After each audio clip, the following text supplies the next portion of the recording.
அதாவது ஒரு தொழில் நம்ம பண்றோம், நம்ம எந்த வகையிலும் உழைப்பு செய்யவே இல்லை. உழைப்பு செய்யாம என்ன செய்யறோம்னா ஒரு ஆயிரம் ரூபாயை கொடுத்துட்டு நீங்க லாபத்தில் எனக்கு பங்கு தாங்கிறோம். நம்ம ஒரு ஆயிரம் ரூபாயை கொடுக்குறோம், அவர் கடை வச்சிருக்காரு, அவர் வியாபாரம் பண்ண, அவர் உழைக்கிறாரு. இது எனக்கு ஒரு உழைப்பு இல்லாம தானே ஒரு வட்டி மாதிரி ஒரு ஆயிரம் ரூபாய் கொடுத்துட்டு 1,00,000 ரூபாய் கொடுத்துறது. இதுல வரக்கூடிய பாய்தா எனக்கு தாங்க அப்படின்னு சொன்ன உடனே வரக்கூடிய உங்களுக்கு பாதி எனக்கு பாதி அப்படி அவர் சொல்றாரு. இதை பார்த்தோம்னா வியாபாரம் மாதிரி தெரியுது. ஒரு பக்கம் பார்த்தா என்ன அநியாயமா இருக்கு, ஒரு உழைப்பு ரூபாய் கொடுத்து உட்காந்துக்கிட்டு வட்டி வாங்குறோம் வாங்கி தின்னுட்டு இருக்காங்கிற மாதிரி தெரியுது. இது மார்க்கத்தில் என்னன்னு கேட்டா இது மார்க்கத்தில் தப்பு கிடையாது. எப்ப தப்பு இல்லைன்னு சொன்னால் அந்த வியாபாரத்தில் உள்ள லாபம் நட்டம் இரண்டுக்கும் நீங்க பொறுப்பேற்றுக்கணும். மாசம் மாசம் 3000 குறைஞ்சிச்சு நடக்கிற வேற அப்படின்னா வட்டி அது.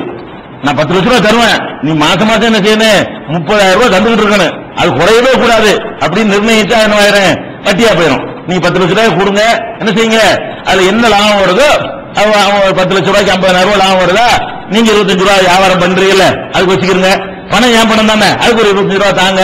அந்த மாதிரி லாப நட்டத்தை பங்கு வைத்துக் கொண்டோமே ஆனால் அது சரியா வருமான்னு கேட்டா அது வருங்கிறதுக்கு ஹதீஸ்ல ஆதாரம் இருக்குது. எப்படி ஆதாரம் இருக்குது?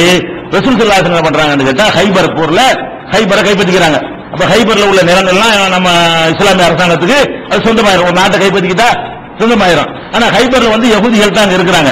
அப்ப யகூதிகள் என்ன செய்யறாங்க, ரசூலுல்லாஹ் கோரிக்கை வைக்கிறாங்க, இந்த நிலம் எங்க நாட்டுல எங்க பகுதியில் இருக்குது, நீங்க உங்க கவர்மெண்ட்ல வந்துருச்சு, அதை எங்களுக்கு தாங்க, நான் தரமாட்டேங்கிறாங்க. இந்த அடிப்படையில் தாங்க. எந்த அடிப்படையில் தாங்க? நிலத்தை உங்க நிலம், வேலை நாங்க செய்யறோம், முதல் நாங்க உழைக்கிறோம், கிடைக்கிறோம் நாங்க ஆளுக்கு பாதி. ரசூலுல்லாஹ் அக்ரிமெண்ட் போடுறாங்க. எப்படி? இந்த ஹைபர்ல உள்ள நிலம் பெருசுமா தோப்பு நாங்க பாத்துக்கிறோம், நாங்களே எல்லாம் நிர்வாகம் பண்ணி உங்களுடைய முதலீடு உங்க நிலம் தான், அது உங்க ப்ராப்பர்ட்டி, அதுல நாங்க வேலை செய்யறதுக்காக வேண்டி 100 கிலோ வந்துச்சுன்னா நாங்க 50 கிலோ எடுத்துக்கிறோம், உங்களுக்கு ஒரு 50 கிலோ தருவோம், ஒரு டன் வந்துச்சுன்னா 1/2 டன் நாங்க எடுத்துக்கிறோம், உங்களுக்கு 1/2 டன் தருவோம், பாதிங்கிற பாதிதான் இருக்குன்னு அவசியம் இல்ல. ரசூல் ஸல்லல்லாஹு அலைஹி வஸல்லம் பாதியை நிர்ணயம் பேசுறாங்க. அப்ப ரசூல் ஸல்லல்லாஹு அலைஹி வஸல்லம் ஒத்துக்கிட்டு கொடுத்துட்டாங்க. அது புகாரில 2286, 2329, 2331, 2338, 2499, 2720, 3152, 4248 ஆகிய ஹதீஸ்கள் எல்லாம் இது இருக்கிறது. அப்ப அந்த மாதிரி ரசூல் ஸல்லல்லாஹு அலைஹி வஸல்லம் என்ன செய்யறாங்க, ஒரு இடத்தை கொடுத்துட்டு அது சிலிப்பிங் தான். அப்ப ரசூலுல்லாஹ் என்ன உழைச்சாங்க, இஸ்லாமிய அரசாங்கம் என்ன உழைச்சிச்சு, ஒரு உழைப்பும் செய்யல. சிலிப்பிங், அது காசை கொடுத்தா என்ன, நிலத்தை கொடுத்தா என்னங்கிறேன். நிலங்கிற ஒரு சொத்து தானே, அந்த சொத்தை அவங்க கொடுத்துட்டு அதுல இருந்து வரக்கூடிய உழைக்கிறவங்க யார், அவங்க உழைக்கிறது வேலை செஞ்சது எல்லாம் பாடுபட்டவங்க அவங்க தான், நிர்வாகம் பண்றது அவங்க தான் பண்ணுவாங்க. ஆடு வராம மாடு வராம அதை திங்காம தண்ணி ஊத்துறது எல்லாம் அவங்க பாத்துக்குவாங்க. இவங்க பணத்தை மட்டும் போடுறாங்க ஏறக்கூடிய அந்த இடத்தை அவங்க சொந்தமா இருக்கனால. அப்ப இது 50-50 ரசூல் வாங்கியிருக்காங்களா இல்லையா? ஒண்ணு வராட்டி கேட்க மாட்டாங்க, அதான் டாபிக். ஒண்ணு வராட்டி என்ன செய்ய மாட்டாங்க, கேட்க மாட்டாங்க.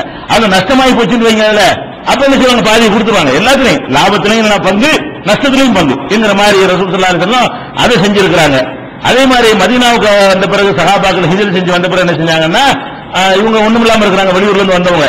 உள்ளூர் வாசிகள் என்ன செய்யறாங்க, அவங்க கொஞ்சம் நிலப்புலம் வச்சிருப்பாங்க இல்லையா, அவங்களோட ஜாயிண்ட் பண்றாங்க. எப்படி ஜாயிண்ட் பண்றாங்க, இந்த நிலப்புலம் தோட்டத்தோலாம் வச்சிருக்கீங்க, நீங்க என்ன பண்ணுங்கன்னா இவங்கள்ட்ட கொடுங்க, இவங்க உழைக்கட்டும், நிலம் உங்களுதா இருக்கட்டும், நில தோப்புல உங்க தோப்பா இருக்கட்டும், இவங்க உழைக்கட்டும், பாதி எடுத்துக்கிறங்க, சந்தோஷிக்கிறங்க அப்படின்றது ரசூல் ஸல்லல்லாஹு அலைஹி வஸல்லம் அவர்கள் ஸ்லீப்பிங் பார்ட்னர் அவங்க ஆக்குறாங்க. அவங்களே வேலை செஞ்சிருந்தாங்க, நீ ஒதுங்கி இருந்துக்க, நீ அவன் பொருளா இருக்கட்டும், இவங்க வேலை செய்யட்டும், ஆளு கொஞ்சம் பிரிச்சு எடுத்துக்கிறங்க அப்படின்னு சொல்லி முஹாஜிர்களையும் அன்சாரிகள்ல வசதி உள்ளவங்களை இப்படி கோர்த்து விட்டு ரசூல் ஸல்லல்லாஹு அலைஹி வஸல்லம் அவர்கள் பிரிச்சிருக்கிறாங்க என்கிற செய்தியை புகாரில 2630 ஹதீஸ்ல இருக்குது.